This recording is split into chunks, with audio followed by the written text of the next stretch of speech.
This is fantastic music. Yep.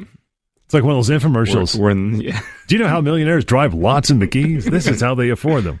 Tom Vu. It's 12:03. It is. Dr. Payne Show. What's up, Dr. Payne? What's going on? You in pain? You okay? How's your neck, buddy? You should talk about you off the top because you're a sufferer of what you do. Yes, I am a sufferer of pain as well. Yeah, no, for sure.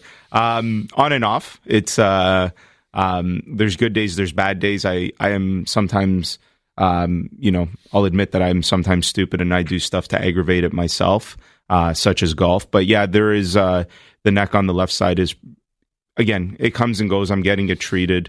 I'm going for an MRI just because I'm starting to get some pain down my arm, so it might be a bit of a disc herniation. Now, have you self-diagnosed to a certain point, or have you had? No, I get all my colleagues to. Smart. Yeah, once you start getting into the self-diagnosis, it's tough because, once you know all this stuff, you also start to catastrophize what it could potentially be. But yeah, anyways, I've had it looked at, and I'm getting it treated, and it's on and off. It's definitely, I would say, better than it was, but it's not totally resolved. But that's the reality of pain management. It's not something that necessarily disappears. It's also, again, the biggest thing that I say is how much are you willing to do the right thing? And I've just admitted to you that I've been a bit dumb on my own end where I've done some aggravating things. And so in doing those aggravating things, you're obviously going to aggravate your issue. So, in a way, you're kind of asking for it sometimes, which is, I guess, what I'm doing a little bit of. But now that it's starting to travel down the arm, I'm taking it a little more serious, and I want to definitely get it treated. I'm actually going to go for treatment right after the show today. I'm going to head to the clinic, go get some one of the chiropractors that I work with to get him to treat me, and probably some acupuncture stuff down the arm, and some release therapy of the muscles. I had some done the other day. It does really help. But yeah, that's pretty much it. I'm a sufferer like everyone else. Right.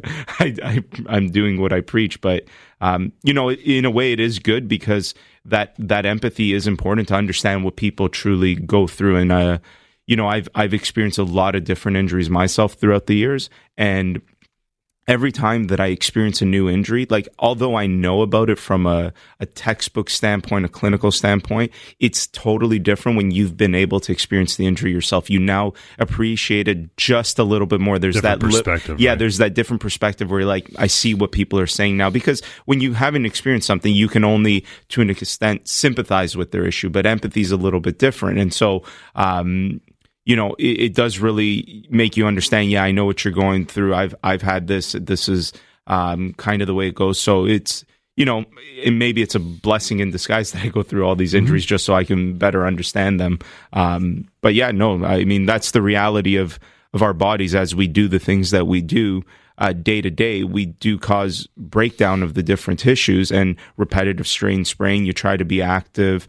You try to do the fun things that you want to do. I've been hurt with, doing silly things like picking up my niece or something, right? And that's when not, you do it. Yeah, and that's happen. Common. Yeah. I've even, and I remember when I first started and I would meet people that had totally blown a disc in their back, like really bad disc herniations, and you'd ask them, how did it happen? And they'd be like, I was just putting on my socks. Yeah. And it's like, when you're a new practitioner, a student, and you're learning about these things, you're like, are you sure it was just putting on a sock? Like, how does that happen? But the reality is it's a cumulative event, and then there's finally one incident that really gets it. So it's not that the sock, you putting on the sock that day that's it, that's how you blew your disc. It's cumulative. You were probably doing a lot of wrong things for a long period of time. That was a cherry on top. Exactly. And finally your body gets to that stress curve that I've talked about before. And again, it's hard from we're over the airwaves, so it's hard, the visual perspective. But when you look at the stress curve, and you can even look this up, the stress curve exists for pretty much everything. There's an optimal level of stress at the top where not enough is not good and too much is bad. And once you reach a certain threshold, you create an area for injury or trauma. And that's the same thing with bodily tissues. You can increase the stress to a certain point, right? That's the whole benefit of working out and being active, is you bring the stress on your tissues up so that you are stronger. But then there is a fine line where if you reach a certain threshold and you go past that threshold, well, now you've caused injury or trauma to that tissue. And then you start to fall off with too much stress on that end or too much trauma. So, pain is, it's there. We have pain. We this whole show is dedicated to pain management. And I guess sometimes people get the idea that pain is bad and like, why does pain, but pain exists for a very important reason. It's to notify us of when things are wrong so that you can do things to either stop whatever it is that you're doing that's hurting yourself, or to get it taken a look at. And, the beauty about where we are now in today's day and age, there's so many different ways to treat pain, right? This isn't 500 years ago. It's not even 50 years ago when there was only one mentality of treating pain, right? And that's where kind of that whole opiate crisis originated from, where the thought was you're treating it with heavy narcotics, and that was really it. And the other different types of therapies were kind of on the back burner and emerging, and even often criticized and sometimes stigmatized and said, no, that's BS. That doesn't work. Snake oil. Yeah, exactly. But we're starting to learn that all of these things have a very, very important role in pain management. If we put them all together, that's our best chance at getting people pain-free, is working with the things that, that are more traditional and the things that maybe are new and emerging. Now, within a certain limit, right? Like if someone's telling you, I can cure your pain by reading your palm or something like that, but anything that's, within a certain, I guess, realm of logic, scientific authority, right? Because, things like acupuncture, manipulation with chiropractors, physical therapies, all those things are starting to develop a lot of good research to suggest, hey, this stuff does help with certain pain management. And that's the clinician's job, someone who knows everything about pain management, to look at a patient and say, okay, here are all the tools at our disposal for pain management. Here are the things that I likely think will help you based on the injury and the prognosis that you currently have going through right now. And that's what we do. That's what I do specifically with my assessments. I have all these different tools at my disposal through my team of healthcare professionals. And then I see a patient, I assess them, and I say, okay, based on what you're presenting with, based on your specific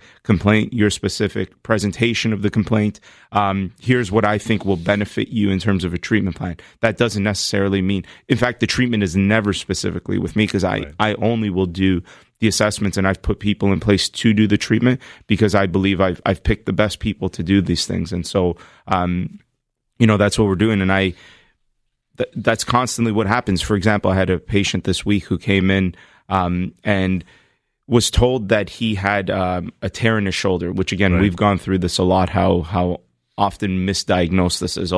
You take an ultrasound and then, there's a tear and that must be the cause of your pain. Once I looked at this person and it was very, very quick. I always talk about that my assessments are an hour. Sometimes things are so textbook that I know it's within minutes. And I'm just like, no, this is. And as soon as I started talking to this gentleman, I was like, you're developing frozen shoulder. Like whoever told you that your pain is due to a tear, it's not the reality. And then he's like, okay, well, why am I developing frozen shoulder? And there's really, we can't say for sure what causes frozen shoulder. There are some things that predispose someone to developing frozen shoulder, and some of those things are trauma and diabetes. And it was interesting because, again, once you're a knowledgeable professional and you start looking at something, right away when I saw, okay, this sounds like frozen shoulder, I moved this, and it's very characteristic, the physical exam for frozen shoulder. I was like, you diabetic? You diabetic at all? He's like, well, my blood sugar is actually high pretty consistently based on my last blood work. And I said, and have you ever had any falls? Yeah, I had just had a fall about 6 months ago. So boom, it made sense. And so we've gotten him in to see a surgeon for a surgical consult. Not that they will likely do it, but just to get a more authoritative opinion on that frozen shoulder. Just getting warmed up. Phone lines are open. You want to call in through 1 o'clock this afternoon. You got pain, you got health concerns, bring them on. Dr. Payne is here. 416-870-6400 star 640 on sale. The Dr. Payne Show continues. Talk Radio, AM 640. 12:15, we are live and ready to roll. 416-870-6400 star 640 on sale. You have health and pain concerns. Bring it on. You want to talk about another happening this week? I do. Yeah, this one just highlighted something that I think is important to just kind of make people aware of. I had a lady that came to see me, a little bit older, 77 years old, and she was presenting with what she told me was a neuropathy in her left leg. For those of you who don't know, that means that the neuropathy, the word means pathology in the nerve, which just means pain in the nerve. That's, again, the same thing as saying fever. And so she was told she had a neuropathy by a neurologist.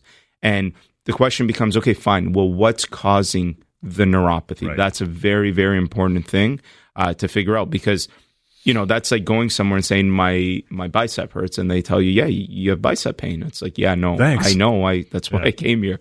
So she comes to see me, And, we go through the history, and she starts saying some things, and she says, if I'm standing, it's only one-sided. If I'm standing for a long period of time, or if I walk for a while, I start to really get that nerve pain in the leg. And then as soon as I sit down, better. Right away, characteristic. You've heard me say stenosis. It enough. Stenosis, exactly. I'm hired. Yeah, exactly. So it's characteristic. It's like a textbook presentation. So, we talk a little bit more, and I tell her, I say, it does sound like you likely have some stenosis going on. I said, really, we probably should get you an MRI, all that stuff, but we can't do that today, and you probably want some answers today. So, good modality is x-ray, just to kind of take a look at the spine, see what's going on. So I sent her for x-rays, came back, and what I found was very interesting because she does have stenosis. So when we look at the word stenosis means a narrowing of a canal, okay? And we often assume that narrowing of a canal is through the degenerative process, so that as calcium gets laid down and becomes more bone, it closes in on this canal. Yep.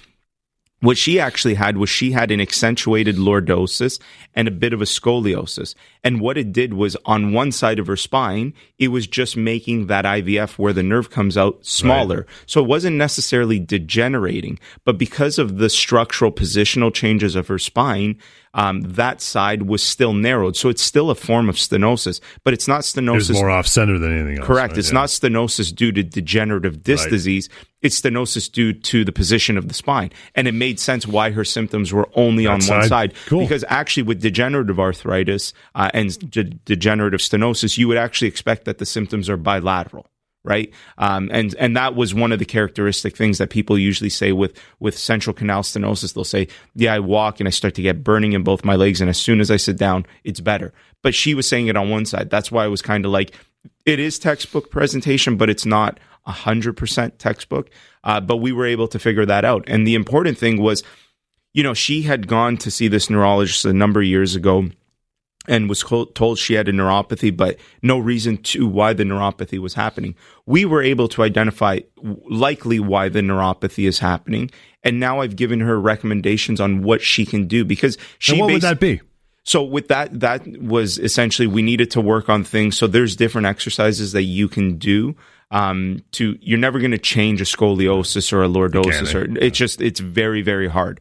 But you can work on when you have a scoliosis, for example. What you want to do is the side of the scoliosis that's under constant stretch. You want to strengthen that side, and the side that's under constant contraction because that's towards the curve, you want to stretch it out. So you can do different positional exercises to change that. Also getting some therapy to release, because a lot of her pain, once I was poking around, was also in response to just the muscles on that side tightening up and creating myofascial pain, which is very similar to neuropathy type of pain. And so I told her, you got to get these muscles treated as well by either a massage therapist, physiotherapist, chiropractor, whoever is really good at treating those things. And again, then I make my recommendation based on where these people are coming from, because she was living out west. So I referred her to someone out west because obviously it was too far for her to get to my main clinic. And I basically gave her a plan of things that she can do. But again, very, very happy because she finally got some answers as to,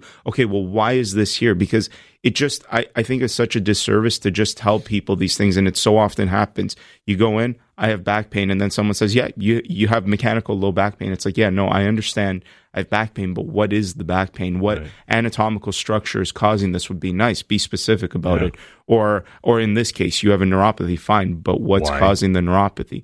It would be the same thing if you took your fever and it was really high and you went to the emergency room and they said, John, you have a fever. You would say, yes. Yeah, thanks, doc. I get that.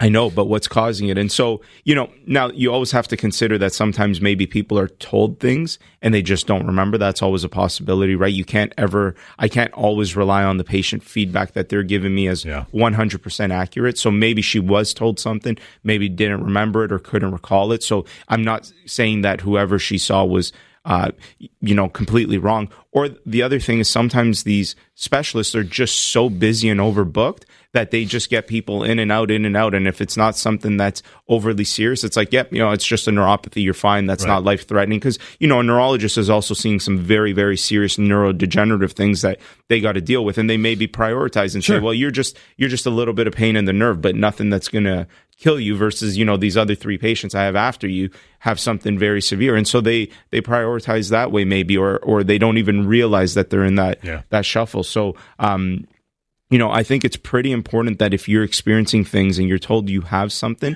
that you understand the difference between what a sign is, an objective clinical sign is. Like a fever. And what a diagnosis is. Right. Like stenosis due to positional changing or stenosis due to degenerative arthritis. More of that coming up in your phone calls. Wide open lines, 416-870-6400, star 640 on cell. Dr. Payne Show continues. Talk Radio, AM 640. 416-870-6400, star 640 on cell. We're here and ready to answer your calls at 10:24 on a beautiful Saturday afternoon. This weather is freakish. People are out golfing longer, they're biking longer, they're swimming longer. I mean, some pools have reopened. Yeah, for sure. And that's going to reflect on what happens in your office over the next few weeks as we get into fall, I would imagine, right? Yeah, definitely.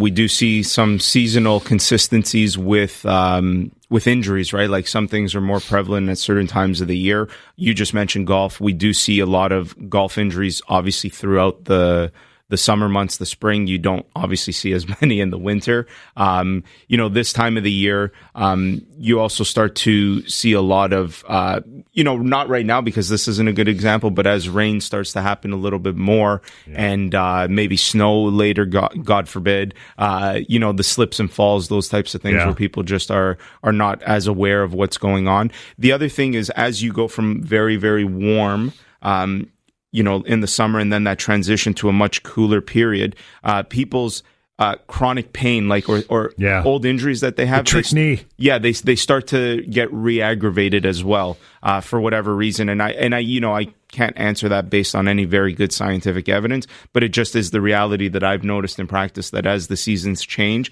and that there's a change in pressure, temperature, etc., people's old injuries seem to just be a little more highlighted at those points, and they want to get them treated at those points. So those old injuries do start to rear their heads a little bit in the form of just pain in that area. Obviously, once the snow gets here, a big thing that we see is low back pain, right, from shoveling snow. That's a huge thing. You also start to see, I think I would say that injuries are any injury maybe becomes a little more prevalent because there's more disuse during this time. And again, today is not a good reflective day, but as things get cooler, less people want to be outside moving around doing things. And really, we're meant to be moving. And so, movement can cause an injury too based on wear and tear and wrong movement patterns. But definitely that movement component is very, very important. I actually, going back to just movement, I had a patient come in to the clinic who wanted a neck brace for their neck pain. They were told by their family doctor, get a neck brace for your neck pain. And I was like, you should only be wearing a neck brace if you have a fracture or something. Like if there's an instability. Keep it still. There's no reason. The joints throughout your body are called synovial joints. They actually get their lubrication, which brings nutrients and takes out waste through movement. And the last thing you want to do is isolate an area to not move because it actually creates more pain. In fact, 30, 40 years ago when you threw out your low back, that's what they were recommending. They were saying just stay at home, stay in bed, and people were getting worse and worse and worse because you need to do some type of structured movement, even in a period of extreme aggravation, just to keep other joints moving, to keep them healthy so that there's there's no hindrance in the function of those joints and that stiffness that sets in. So the same thing is true when you look at the seasons. As the weather gets cooler and people want to do less and less things, you start to stiffen up a little bit, and that stiffening can predispose you to pain. It's funny. You often tell people, the cycling season's soon going to come to a close, so get on the bike in the gym and keep cycling all year long. But then there's a whole thing, and I think it becomes a bit of a safety blanket for people. I know a lot of guys in the gym, and I'm not saying, like you said, that you always want to be safe, you always want to do things correctly, but I can't count how many times I've seen guys lying on a bench or on a treadmill and they've got a back belt on. Oh, yeah. Take it off, man. Yeah, and I mean, it depends. There is some research to suggest that if you're doing really, really heavy lifting, absolutely, then pros wear a belt. 100%. From that perspective, yes, but you're absolutely right. Anytime you introduce something like that, like a low back support belt, what you're actually doing is your body is very smart, and your body always wants to conserve energy. That it is its main function. If the body senses, hey, I have something here acting as my stabilizing core, I don't have to be stabilizing. You guys relax. Yeah, I will not do it, and that means I'll burn less calories and I'll conserve more energy. That's the point of what our body wants to do. As that happens, you're actually not predisposed for injury while you're wearing the belt. What ends up happening, that's when you're predisposed to injury when you're not wearing that belt anymore. Because your body has now gotten used to not supporting itself in these extreme situations, that it thinks, well, if I don't even have to support myself in these extreme situations, like lifting weights, then I definitely don't have to support myself, while I'm putting on my socks. And that's why those things happen where someone can throw out their back by bending over while brushing their teeth or putting their socks on, or whatever dumb little movement that you think is, there's no way that this could have caused this much pain. But yeah, it could have, because once you start to decondition these core stabilizing muscles or any stabilizing muscle of any joint, that's when you predispose to injury. And that predisposition injury is very dangerous, because then the next part, once you've hurt yourself, now you got to get the person out of pain. But in order to prevent this from reoccurring, what do you got to do? You got to restabilize that area. And that's why exercise, rehabilitative exercise, is so important in injury management. Oftentimes with the passive interventions, we can get people, I guess we'll call it somewhat pain-free. Sometimes we can even get them 100% pain-free. What people don't realize is you're still predisposed to that injury, because we didn't solve the underlying issue, which was that you have a weakened core or weakened stabilizing muscles of a certain joint. And the only way the best way, not the only way, but the best way that we can prevent this from happening again or diminishing its severity if it does happen again, is through rehabilitating the body. And that part, that rehabilitation is I would say what's often most missed in pain management, because it's also it's the most labor intensive on the patient's perspective, right? It's very easy to take a pill. It's pretty easy to go drive somewhere, lay down and get massage or this or that done to you. It's a lot harder to say, hey, I got to do this 5 or 6 times a day for this long. I got to, make sure that I do this when I'm sitting and this when I'm walking, and et cetera, et cetera. And that is so much bigger of a time commitment and more labor intensive on the patient, that it's often what is missed, because people just don't want to do it. But if you really want to get better, that's almost that may be the only magic bullet out there. I often say there's no magic bullet in pain management, but the closest thing is good rehabilitative exercise. You in pain, you've got concerns, some of this sounds familiar, call us 416-870-6400 star 640 on cell. We'd love to talk to you. info@paincarecanada.com, and of course free consultation 1-855-55-Dr. Lou, DRLOU. Get it happening. More of the Dr. Payne Show coming right up. Talk Radio, AM 640.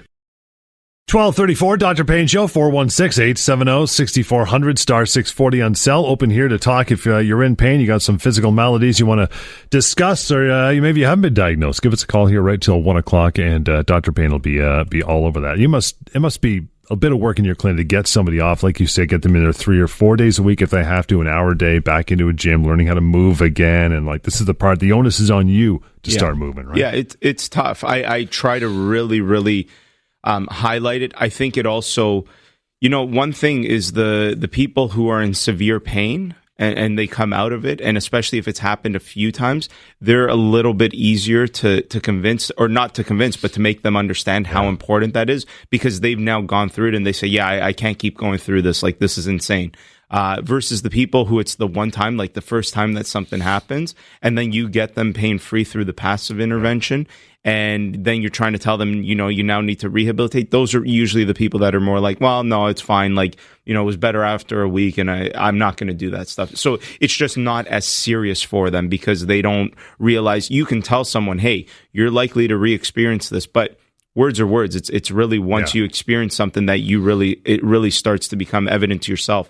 And these people that have gone through things multiple times, and a lot of the times these are the people that I'm seeing for the first time. They're saying, hey, I've had this numerous times now over the last 5, 6, 10 years, whatever it is, and I just can't do this anymore. I need to figure out a way on how do I...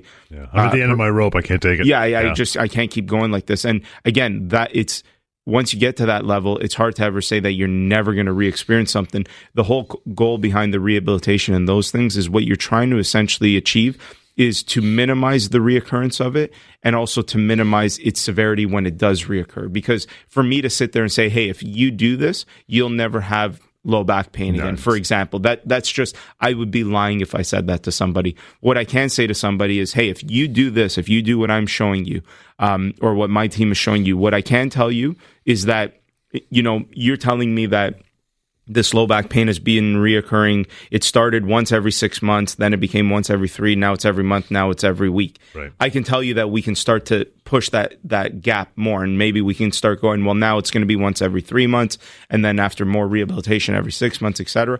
And instead of it being where it debilitates you and you can't do anything, it won't be as debilitating and you can still function. So you're just trying to really minimize its severity and how often it will reoccur. And it also depends on how early you're willing to intervene in terms of that rehabilitation. If you experience something for the first time today and then you do everything perfect, you're the best candidate that maybe you'll never re-experience it again in your life. And that's a big maybe. But definitely if you're someone coming to see me and you're saying, hey, I've had this for 10 years, that's going to be a lot harder. When things are chronic, they're chronic for a reason. And we've gone through that. The hard part about chronic isn't just the insult on the body aspect of the chronic. It's what it does to the mental aspect and how the mind and the body connect and how that plays into the chronic pain aspect. And so, this is really, people should really be aware that when these things are happening, if you're being told to do these rehabilitation exercises, it's pretty important that you listen to it if you really want to minimize it. Because, I see a ton of chronic pain patients and the story is never all that different and it's always just as sad. And it's, the number that I've seen, you think I would at this point become kind of shut off to the personal aspect of it. But it's so tough when you meet these people. And I've met people that were high functioning people, executives at one point, and chronic pain has literally brought them to the bottom where they've lost everything. They've lost their work, their savings, their loved ones because of how bad chronic pain can become. And, it may sound like I'm exaggerating this, but I'm telling you that I've seen this a lot of times in my office, what chronic pain can do to people. And I'm sure there's people in chronic pain listening right now that are saying, yeah, that was my life. That was me. Everything was great, or this is what's happening to me. It's nothing to joke around about. Like pain, again, because it's so subjective and it's, I guess pain is not really, I'll say this with a bit of caution, it's not life-threatening in terms of if you have chronic pain, like you're not immediately going to die tomorrow or anything like that. So our healthcare system is really focused on being really good for things that are life-threatening, but things that are tailored towards quality of life. Right. They're not as important to the healthcare system and or it's not as important to people. And for good reason. Obviously, you would care more about preventing yourself from dying within the next 72 hours than just hurting. Exactly. And but it is sad what it does to the quality of life of people, that chronic pain. And that's what we're here for, is to try to get those people some help and try to get them at least reintroduced. And again, that chronic pain, that's when there's the big psychosocial component, the mental and the social aspect that need to be dealt with to help these people get through what they're going through. 416-870-6400, star 640 on cell. We'll take a short break. We'll get back into more of that awareness and mindfulness after a short break. Call through. You still got time. Dr. Payne Show, Talk Radio, AM 640. 1242, 416-870-6400, star 640 on cell. You talk about awareness and mindfulness. It's amazing how often, like you said, you'll bend over to pick up a sock or quarter. That's when your back goes out, but not at the gym because you're aware of what you're doing, right? Yeah, for sure. Oh, no, Mike, there we go. Yeah, absolutely. When you are, and one of the biggest things that when we get people with back pain, and then we're trying to get them out of their back pain, one of the things that we're often telling them is awareness. You need to now brace yourself, right? So we often will say that, hey, you have this injury now. Every time you're going to go cough, sneeze, you need to flex your core. You need to be ready for that. But absolutely, that mindfulness and awareness is very, very important towards preventing that type of issue. I think you've said that before, which is why athletes are so good at the rehab game, because it's awareness. That's what they do. Yeah, and also the fact that a lot of the times their income or their future potential income depends on it. And they realize, hey, this is no joke. And you see it. If you're a sports fan and you follow sports, anytime someone has a surgery or an injury, the next thing they're doing is a lot of intensive rehabilitation. And they get better. They're from that perspective, athletes are some of the best patients to have in terms of getting them to follow what you say, because they will follow it. They're on the other end, they're the harder people because sometimes rest is important, and they're very hard people to say, hey, you need to be you need to be resting. It's like, no, I don't. I gotta get at it. Yeah, it's a tough one. 416-870-6400 star 640 on Sal. Melanie, hi there. Hey, how are you? Good. What's going on with you today? Not much. I was actually driving around with some pain and thought I'd give you guys a quick call. So I'll just give you a little bit of my background and then just looking for kind of guidance in terms of what I can do to stop it. So I had a workplace accident. In essence, a door slammed on my hand and caused a nerve traction injury. So I had my discs in my neck actually shifted as a result, and there was some prior degeneration that was there. And as a result of that, it pinched on some of the nerves. And it's been about 1.5 years, I would say. Mm-hmm. And I'm still experiencing a lot of challenges. I've been on leave since the accident three times. And I've just recently returned again. And I'm already kind of feeling the muscles tense and everything start to react. So Melanie, sorry, just because I guess maybe I'm getting confused. So you slammed something on your hand? So I was entering my building, and I had my arm extended behind me to close the door, and it was like one of those big, huge metal office doors. Right. And a huge gust of wind, because it, of course, happened to be an extremely windy day, slammed the door, and my hand got crushed. Oh, I see. And and then there was traction on the whole nerve bundle, and that's how you got it. And the traction occurred because once the hand was stuck in the door, I pulled. I was right, and then that kind of pulled on the whole brachial plexus, and now you've got long-standing nerve pain and that stuff. You got it. Yeah, I got it. Yeah, everywhere. And it just floats around my body. Yeah, that's a pretty painful injury, actually, for sure. I've seen a couple people that have gone through similar types of stinger and burner injuries. That's kind of the term for those. And once you put traction on a nerve, nerves are not very elastic tissue. So once you traction it, they kind of traction, and then they don't always necessarily return. And so what ends up happening is that the nerve has to pass through a lot of different structures, be that muscles, joints, et cetera, et cetera. Once that injury happens, now your body in any injury will start to lay down scar tissue. And it's often that laying down of scar tissue where that nerve should be flowing nice or gliding nicely, that now prevents that nerve from sliding or gliding. And then that causes pain in people such as yourself, because now the things that you used to do, like reaching in front of you or to the side of you, now all of a sudden you get that sharp nerve pain is likely what I think is happening to you. And it fluctuates. So the scar tissue is interesting because I do a lot of physiotherapy. Yeah. And that has been the issue, was getting even to the muscle because of the amount of scar tissue that had kind of formed. Right. And there was a lot of swelling. Yeah, for sure. Yeah. So it's been a... Have you had a nerve study done, an EMG? I did. Yeah. I did. And that was at the initial stage of the injury. Right, okay. And it kind of came back with not a lot of results. They could tell that there was challenges and there was pain. Yeah. But they couldn't determine whether or not there was neurological damage. Yeah.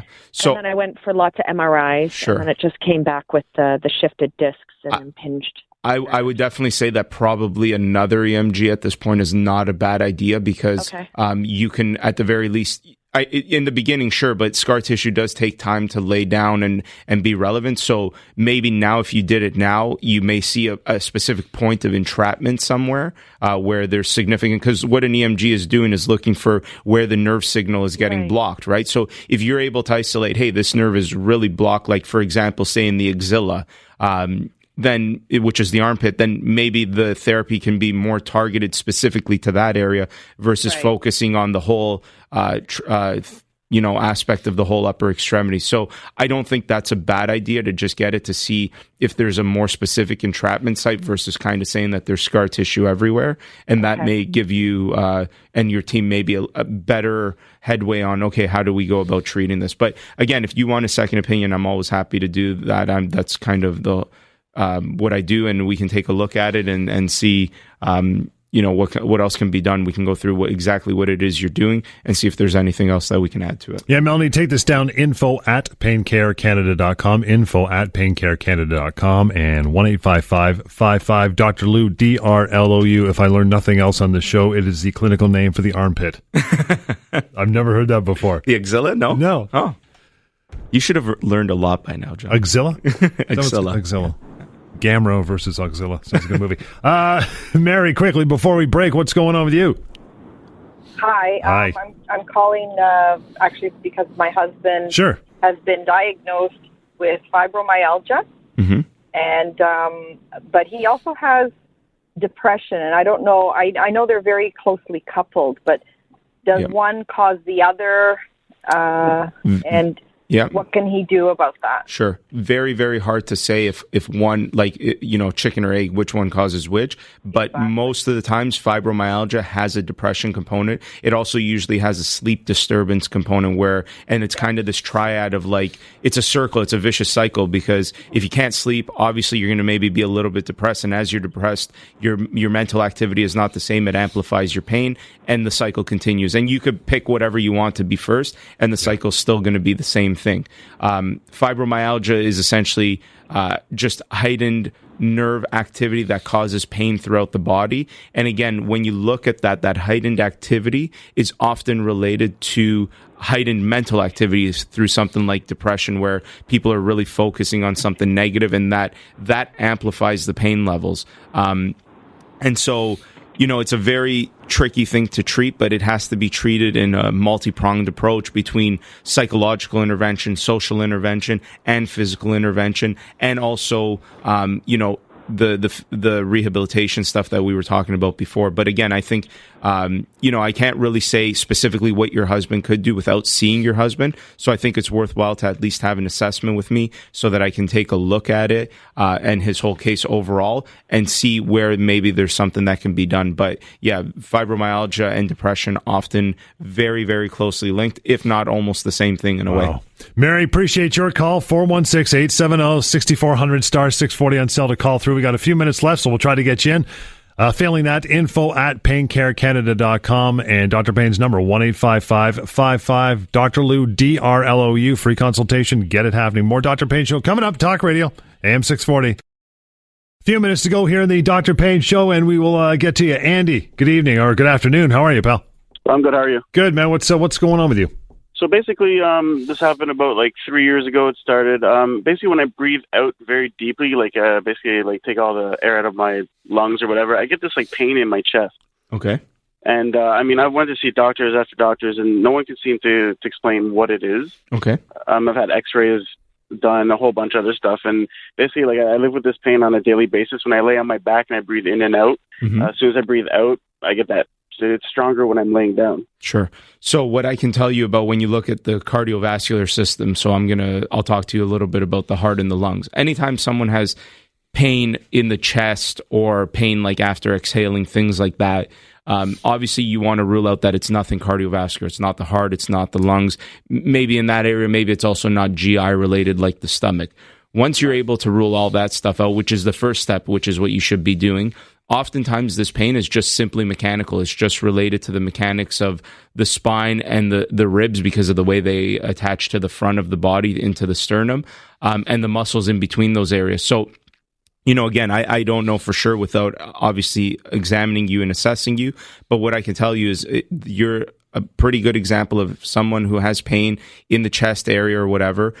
If everything else has been excluded, then the only thing left that it could be is mechanical, which means related to the muscles in the joints. And it's just a matter of figuring out which muscle, which joint is causing that problem. But again, the first step is make sure that it's nothing cardiovascular or GI related. And then, once you've eliminated that, then the only thing really left is mechanical. So it sounds like if this has been going on for 3 years, and based on what you're saying, it does sound like you've had all those other things ruled out, then yeah, it's probably just mechanical, and it's a matter of looking at it from a mechanical standpoint and seeing, okay, what functional issues are happening potentially with posture-related things that wear and tear in certain area of the body, the spine curvatures, et cetera, and seeing if that's potentially causing your pain. Okay. So I see you're in Etobicoke, which is actually where my main clinic is, where I do the assessments. So give me a call. Let's set up an assessment, and we can definitely figure out what the pain generating structure is.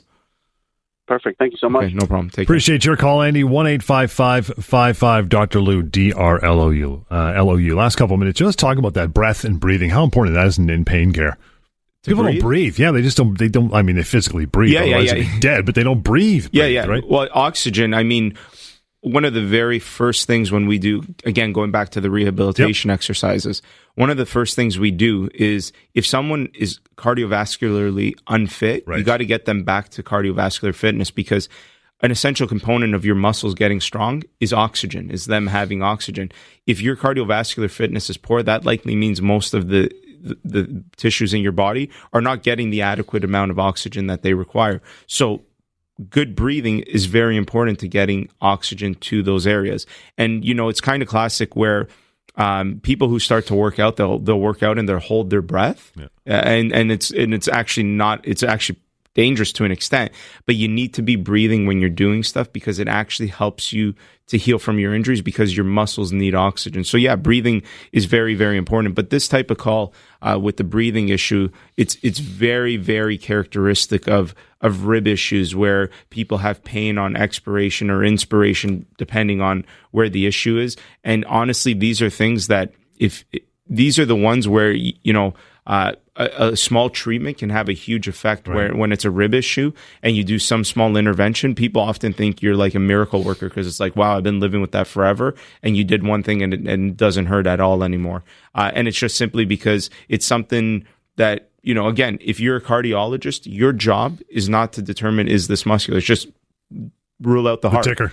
If you're a respirologist, it's rule out the lungs. And if you're an internal medicine or GI specialist, you're ruling that out. Once you've ruled that out, it's really the family doctor's job to look at that and say, hey, It's none of these other things. It likely sounds like it's probably mechanical. That's the only other thing it could be.